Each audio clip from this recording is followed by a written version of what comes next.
going on, everyone? This is Conspiracy Corner Podcast. This is Abe, and my wife Sammy's joining me as co-host. I'm not sure how much talking she'll do because it's honestly like personal stories that I've gathered over the years. You'll have to bear with me today. My tooth is killing me, so if there's kind of pauses here and there, that's why. Basically I got two teeth that are rotting out on the right side, and it's the furthest one back. It pretty much broke into like this super sharp shard. Pretty painful. I'm putting like Oragel on it and spraying sore throat numbing spray on it like every 5 seconds. Pretty much fucking sucks. But I got like a little collection that I've gathered over the years of different stuff. Sammy, you got anything to say? Not yet. Not yet? Okay. I don't think you've heard this one, maybe. Well, I'll go ahead and start with one. This is basically like a ghost story, a Ouija board ghost story that my Uncle Ron had told me. My Uncle Ron, he's not really my actual uncle. He was my aunt's boyfriend, but they were together for over 5 years, and like Michigan state law, when you're over 5 years together with someone, you're what they call, common marriage? Yeah. Okay.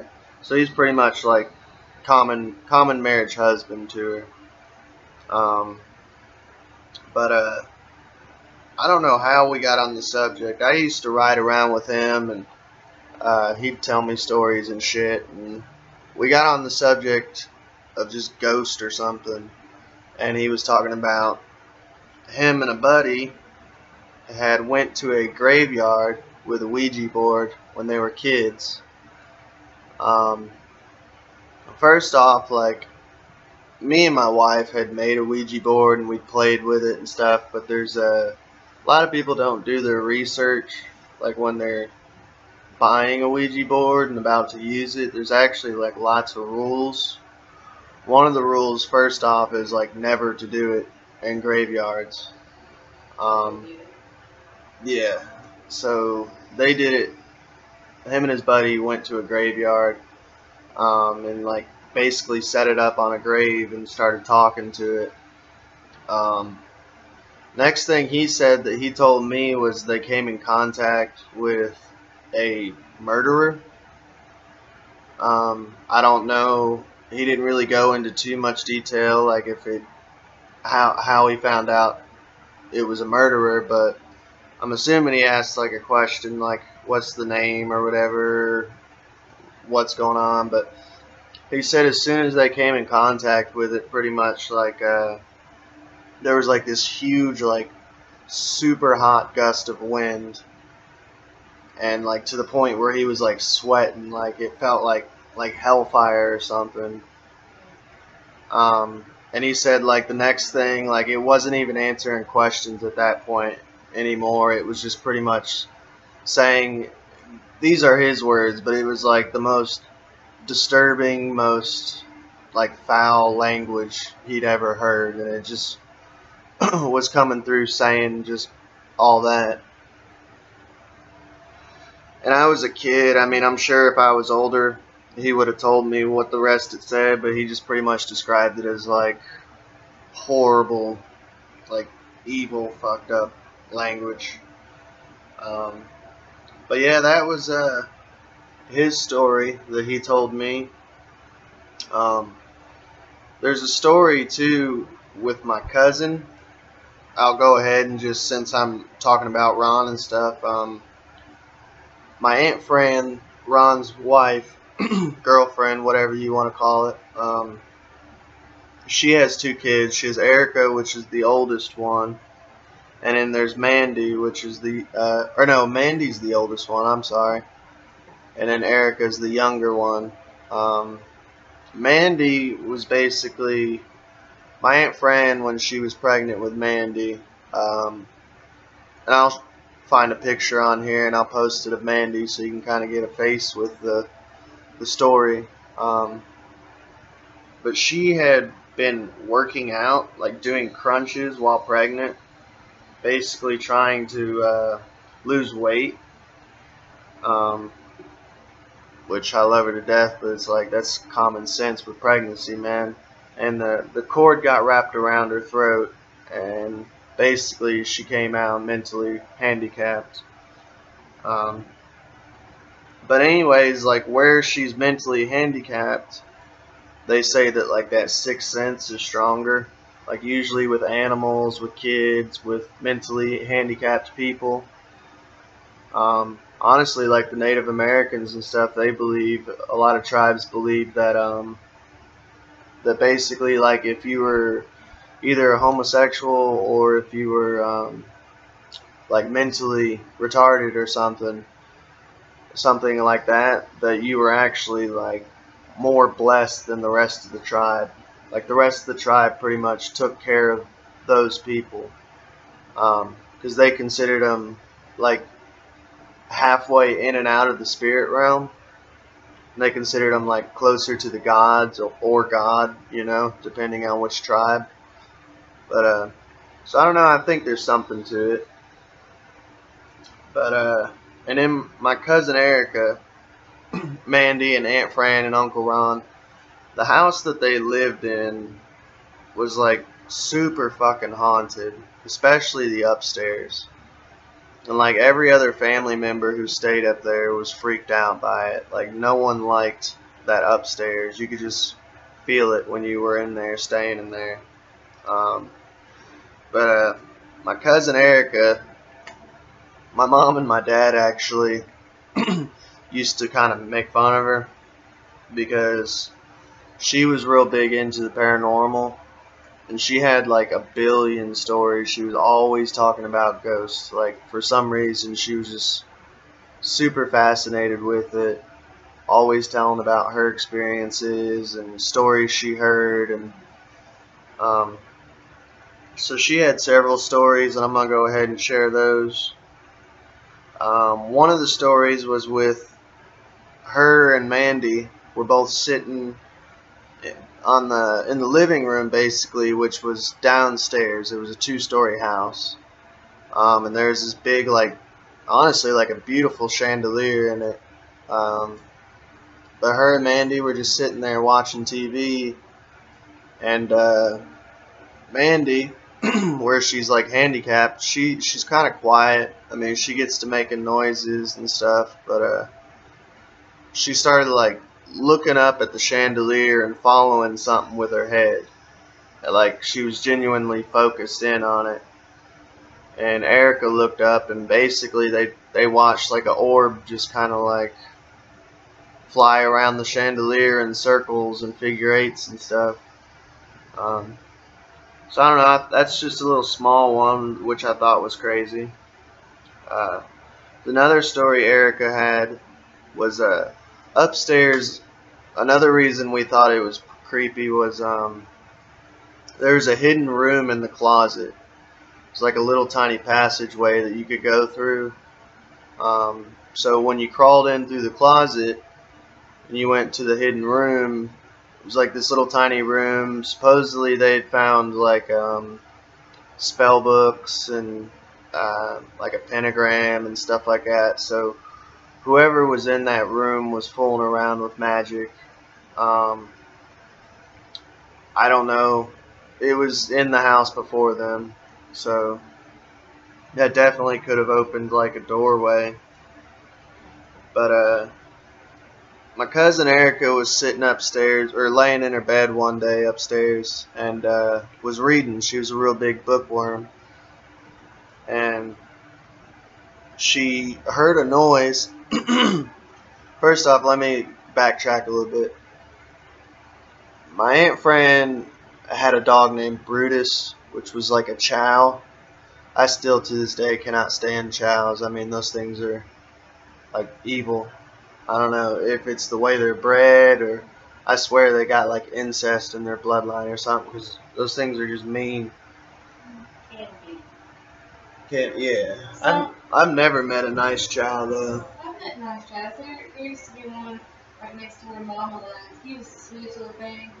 I love him, but he's dumb. He kept always laying in the middle of the road. And it's like, cars flying through there. You already know that. Well, there you go. You proved my point on the incest theory. Yeah, he was If he's dumb. But he was sweet. I got to pet him all the time. He was a nice dog. I never worried about him. But yeah, so my cousin Erica was laying in bed and reading a book. She heard this noise, and the doorway was kind of like creaked open just a little bit. And she seen this huge paw that looked like Brutus's paw, like literally in the doorway. But she said it was gigantic, like the size of like a bear. And it kind of freaked her out, so she got up real quick and went to the door and opened the door, and Brutus wasn't behind it. So I don't know, she said it was like a werewolf foot. And the crazy thing is too, is like upstairs where it's so creepy and stuff, there's, in England they have like what is called, like in cryptozoology, basically this creature called the black shuck, which has been depicted as like a werewolf that comes out of closets. It uses closets kind of like portals. Every picture I've seen, it's always like a werewolf with, like, as weird as it sounds, like real blousy, like real fancy blousy clothes from back in the day is what it would wear. So I don't know, but a lot of kids in England and stuff used to see it all the time back in like the I guess like medieval time. Well, probably after medieval times, more like Renaissance times. But yeah, there's just some wild stuff there. And then she had another experience. Her and her friends, she went over to a friend's house one night, and it was like a girl sleepover party. And like most girls do when they're younger, they do like tell like ghost stories and stuff. And her friend said that her house was haunted, her room was haunted. So Erica was asking about it. Her friend was telling about it and said that she had this Smurf doll that would move on its own. So they put like the Smurf doll in front of like in the middle of like a circle, and they're all sitting around the circle, basically trying to say, move it, if there's anything here, move it. Kind of doing like subconsciously doing like a seance, really. And from what she told me, like the doll basically levitated like 3 feet in the air and then fell. And it freaked them all out, and they pretty much stopped messing with it after that. There's another story too that Erica told me, that she had a friend who basically was messing around with a Ouija board and it kind of freaked her out, so she stopped messing with it and she kept it in her closet.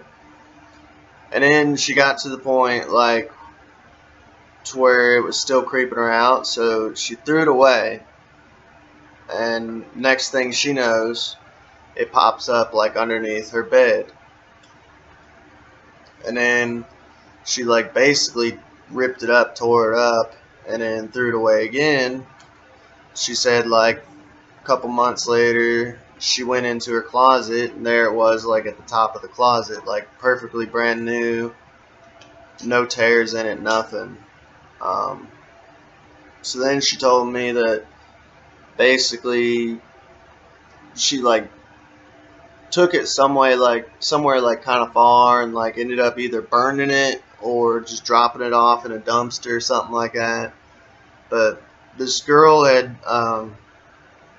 gotten rid of this Ouija board probably like 5 or 6 times, and it kept coming back. And she ended up what Erica said, I don't know how true this is or not, but the girl ended up committing suicide after that. Like, basically, I don't know, she felt it was like a haunting, I guess. She didn't really go into details on like what all happened, but I don't know. She got basically followed by a Ouija board. Um, but that's all the stories I got of Erica and Uncle Ron. I got one whole episode planned out after this. I'm not sure how long this episode will be because this is all like little short stories that I've collected. But I have an episode planned for the future. It's my mom's house. Basically, there's a shit ton of different ghost stories with it. So I'm gonna do that, just an episode on its own. But let's see. Alright, here we go.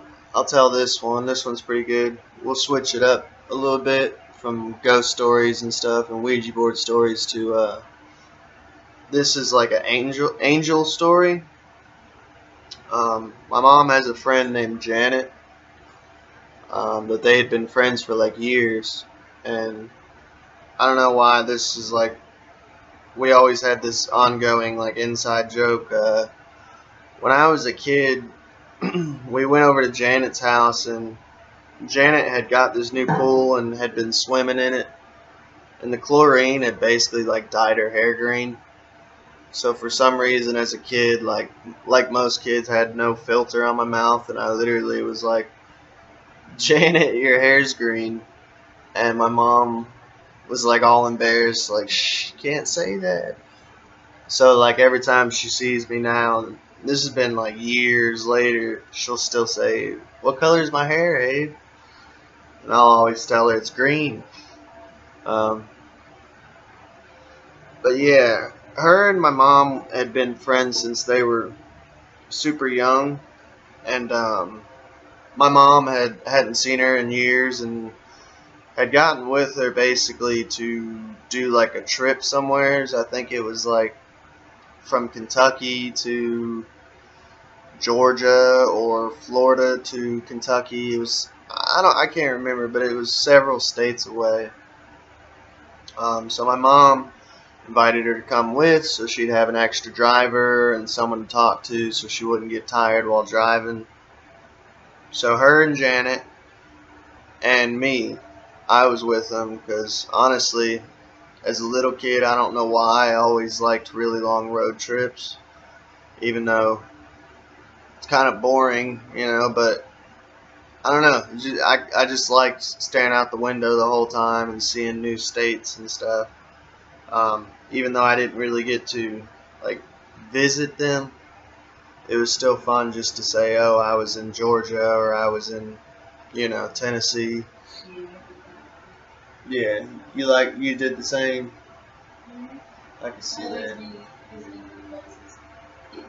I was sad, when we went on a road trip with my dad, we drove through Little Rock, and I was asleep the whole time. We didn't wake up until after we already left the city. Right. I was like, where are we? And Dad was like, oh, just on the other side of Little Rock. We just passed through. I was like, oh, I'm gonna miss it. That's funny. Yeah, we did the same. We did trips. It was literally like once or twice a year we would drive from Florida to Michigan. So I mean, that's the very top state to the very bottom, like a 2-day drive pretty much. So I've been to every state between Florida and Michigan, but haven't really got to get out and enjoy it. And I don't know. If we ever win the lotto, we can do some traveling and shit. I think that would be dope. Oh, most definitely. Yeah. Most definitely we will. But back to the story. Basically, we were on a road trip. My mom, Janet, and me were on a road trip, and for some reason, my mom and Janet were talking about, because they were both Christians and I was a Christian. They were talking about like just Christianity in general, just kind of having church, you know. And my mom, or Janet, had been telling. She said I seen an angel one time. So of course my mom didn't know the story, and I didn't know. We're like, what? She said, yeah, I seen an angel one time. And her husband, for some reason, I think his name was like Jerry. I think it was Jerry. I'm not positive. So if any of my brothers watch this or listen to this, like, comment. But it was either Jim or Jerry. We'll call him Jerry. Or Jim. I don't know. Jim sounds better. We'll call him Jim. But her husband, Jim, had been sick for like weeks. And like to the point where it was like, man, something is wrong with this dude. Because he would basically just lay on the couch in their living room. Like he had to take off from work. He might have even gotten fired because he was so sick that all he did was sleep. He would sleep and eat like once a week, something crazy like that. And he would just lay on the couch, pretty much just dying. And I don't know, him being a man, and most men we're stubborn. We don't go to the doctor unless we're like literally dying. And you chime in and say yeah. Well, sometimes it's little stuff like insurance and shit, man. Yeah. Like, not to get off topic, but my buddy, he just had like, I think like 8 teeth pulled, and he didn't have insurance. And basically, they said it's like $28,000, not $2,800, $28,000 is what he owes them now. So he's gonna be paying on that for like the rest of his life, unless he wins the lotto. So yeah, I mean, doctors that shit's expensive, man. Yeah, it's true. But anyway, so she was doing laundry one day, and she got the laundry out of the dryer and was walking with the basket to their room. And she had to go through the living room where he was at, and he was sleeping on the couch. And she went to her room and was just like doing laundry, and she had been praying for him and stuff and just real worried about him. So she's folding clothes and putting them on the bed, and she sees this super bright glowing light coming from the doorway into the living room, and she's like, what the heck? Like, did he turn on the light, or like, is there headlights shining through the front window? Like, what's going on? So she said she walked to the doorway and pretty much turned around the doorway and stuck her head out, and from what she described, she seen basically like the form of an angel, not like a physical angel like that looked like a human with wings. This was basically like, it was all light, like the person was made out of light, like a silhouette. But it had like these big wings on its back that were like angel wings, but made of light. Like, nothing looked physical, it all looked light. And she said that basically it was like, I can't remember this part, it was either like holding, I know it was holding him like a baby, holding Jim like a baby while he was sleeping, but I couldn't remember if it had picked him up and was holding him. Hang on just a second. Alarm clock going off. But I couldn't remember if it had picked him up and was holding him like a baby, or he was like laying on the couch still and it crouched and like put its arms through the couch, kind of like a ghost.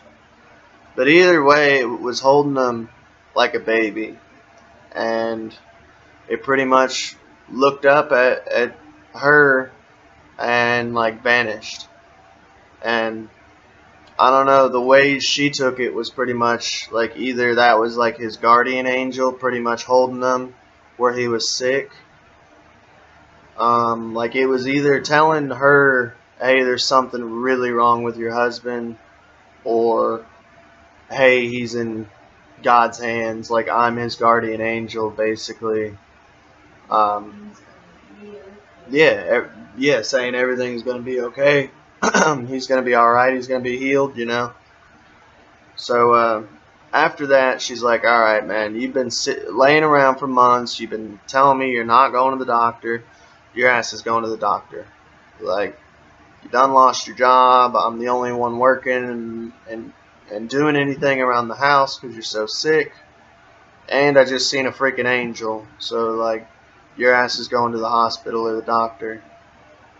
And pretty much, like, took him to the doctor. They tested him and was like, dude, you got cancer. And I think it was lung cancer. I'm not positive. I'm pretty sure he was a smoker, but I can't really remember too much. I was so young and stuff. But like, the good story is that you know, he got healed of it, and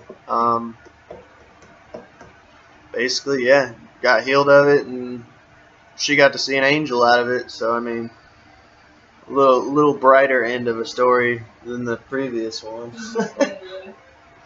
I don't know. You got to throw some stuff like that in there, and you know, I'm sure I turn off a lot of people who are Christians to this channel, and I hope I don't, because honestly, if they stay tuned, I got plenty of like Christian paranormal stories like that, you know. I don't know. My opinion on angels personally is like a ancient astronaut theorist opinion. Like, I do believe the depictions of angels with like wings, like that basically derives from the Sumerian Anunnaki, like the images of them with wings, but literally they depicted them with wings, like ancient astronaut theorists believe, basically to say that, hey, these things fly. So a lot of ancient astronaut theorists believe that it's like jetpacks instead of wings. But I mean, I also do believe that there probably is honestly just like angels, like we would think, like beings of light created by, in my opinion, would be the creator of all. But I don't know, there's all sorts of like weird creatures, you know, stuff like that. What do you think angels are, man? Could be connected too with the fairies, like the fae. Yeah. I don't know. I think angels are. I have no personal experience to really base it off of, and I feel like I would need one to really base it. I have seen like those cool pictures of angels and stuff people have taken, where it's like, there's one that's dope looking. It's like a black shadow with wings, like a fallen angel on top of a car. Do you remember that one? Yeah. That one's wicked. Yeah, I'm just super popular. So, what do you think? You got anything to say about anything? Not really, sadly. I sadly have no experiences of my own, nor do I have family members who have ever told me any stories for me to share. Oh, well, no. Take that back. Here's the one that Dad told me of ghosts. Yeah, tell that one, dude. My dad and his brother worked in, what was it called again? It's like a paper factory, wasn't it? Paper, furnitures, It wasn't Wausau paper, was it? No. It was like, it's a real popular one here in Lexington. And, anywho, when they both worked there, one time my uncle had stayed late. So my uncle had told this story to my dad, and then my dad told me. My uncle was staying late one night, and apparently, from what my mother tells me anyhow, this building used to be the Good Samaritan Hospital. and then it got turned into what it is then. And he was staying late doing whatever it is he did in his job. I can't remember what. And he just kind of felt like something was watching him. And he started, getting kind of creeped out. He's the only one there. Ain't nobody else there. And he happens to look up, though, up into the rafters towards the ceiling and stuff, and sees two pairs of eyes, or a pair of eyes, looking back down at him. And it just freaked him out so bad. He was just kind of like, nope, I'm done, I'm gone, I'm going home. And then went home. But there had been, I guess, other stories, too, that people have had. That's so creepy. Yeah. It was like, wasn't it staring through floorboards? No, the ceiling. The ceiling, there's what, like a crack or something? I guess, like, the kind of things you see in offices, maybe. The little, like styrofoam. an air vent? That, or just, those styrofoam things. They're not quite styrofoam, but they look like it. They sit up in the top of ceilings. They're easy to remove, so you can get to the vents. Oh, and yeah. the electrical wires and stuff like that. It was like slightly slidden. Maybe. I'm not 100% sure. That's creepy as fuck, dude. Yeah, he just felt like something was looking at him, so he looked up and seen these eyes looking back at him, and he's like, nope, I'm done, I'm gone. He clocked Good night. out. Yep, good night, I'm going home. That's kind of crazy. I don't blame him. I think that's the only ghost story that I know, though, from someone else. Honestly, we reached the 30-minute mark. I have another ghost story with Uncle Kevin and stuff, but I think I'm gonna save it. 'Cause I mean, 30 minutes is honestly a full episode for a podcast. Yeah. Especially one like this starting out. So. Yeah. I think that's a decent amount, 30 minutes. Yeah. But yeah, I do have another podcast episode planned for literally my mom's house. Ghost stories, just based around it. Hey, which reminds me, maybe next podcast we'll do, because your mom has had a couple experiences with that picture on the wall that keeps falling. Of your uncle that passed away. Oh. I don't know. We could tell that maybe, or you could tell that. You might have to talk to your mom for more details and stuff. Yeah. But yeah, we got another episode planned, so keep your eye out for that. I just have to have the time to sit down and do it. Hopefully, man, my teeth get better, It honestly just needs to rot past that nerve so it stops hurting. For anyone who's had tooth pain, man, for anyone who hasn't had tooth pain, it's literally hell on earth, dude. It is like the worst pain I've ever felt. The only other pain I could say that I could compare to was I had like an sciatic nerve go out in my leg years ago. I was probably like 19 years old. And I was working at McDonald's, working back drive-through, so I had to stand in one spot for like, I'm talking like 8-hour shifts and shit. So I would always stand in that one spot on one leg, my left leg, leaning out the window. And yeah, basically I wore out like an sciatic nerve in my left leg, and I'm going to be a little descriptive on the pain, but it felt literally like a searing, stabbing pain from like the bottom of my foot all the way up to like basically like my left testicle. My left testicle seriously felt like someone grabbed it and was twisting it, and like, yeah, that it was the most brutal fucking pain like ever.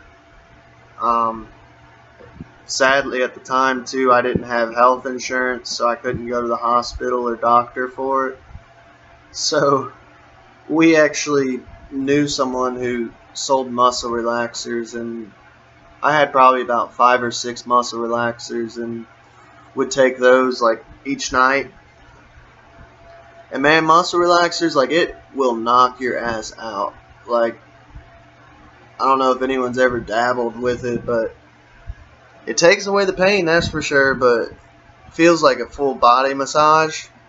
And when you crash, dude, like, it's not so much the sleep that's bad, it's you don't wake up. So like my alarm, I'd wake up in the morning, my alarm would be going off for like 2 or 3 hours, and I was literally late for work, I think like 3 or 4 days in a row in 1 week, and I was like, I don't know what to do, because if I keep taking these muscle relaxers, it takes the pain away, makes my leg better, and I can work, but I'm gonna get fired if I keep doing this shit. So it sucked. I had to pretty much stop taking them and just deal with excruciating pain, like sleeping like 2 hours a night until it finally went away. I still think that's why Lefty's a little weird. My testicle. Does anybody's left testicle ever go up inside of them? Is that normal? What did your mom say? It was scared? It was shy? Well, on that note, we're gonna let y'all go. Oh, as far as podcast news, I am going to, when we get internet, we've been set back a little bit. We were gonna get our own apartment probably within like 2 weeks, but Sammy's transmission went out on her car. So, hey, is it still recording? I don't know. Okay. Yeah, I guess so. Sweet.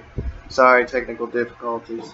But her transmission went out on her car, so we're gonna have to buy a new car, and it fucking put us back on money again. It's been a hell of a fucking year. 2020 sucks. With the coronavirus, the riots, Stupidity. yeah, Man. with all this shit, it's been a crazy fucking year. I hope it's decent for you all, or you're making the most of it. But anyways, what I was saying though is, my buddy had told me he's got a podcast himself. I forget his name. I would do a shout out if I remember. I'll have to ask him again. He's a coworker. But he goes through a company called Anchor. So basically it'll be my first sponsor. You sign up for Anchor and it sends your podcast off to like several different podcast formats.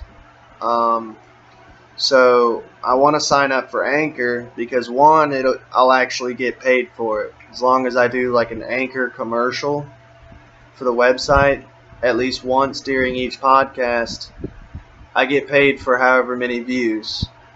And he gets a paycheck. He has like probably like, I think he said he just started his podcast. He's got like 8 episodes out there, and he made 35 cents. And I know that sounds silly, but 35 cents within like a month, you know, that adds up, and it adds up slowly. But I mean, once I start bringing in a couple bucks here and there, I could start making merch, like start out small, maybe do bumper stickers, you know, make the money off of that to make better merch like patches or t-shirts or hats. And hell, if it keeps growing and growing and growing, I could end up giving back to the viewers, like buying gift cards. And hey, if I get 1,000 subs or 1,500 subs or another 100 subs, I'll give away this $10 gift card or $20 gift card, you know, stuff like that. So the more money I make off of this, the more stuff I can give you all, and honestly, the more time and effort I can put into it. It's not about the money, but you know, I like to be upfront with you all financially on what's going on, so figured I'd let you all know. I should be getting a sponsorship whenever we get internet, whenever that happens. So that's about it. We'll catch you all later. You want to say bye? Y'all have a good day.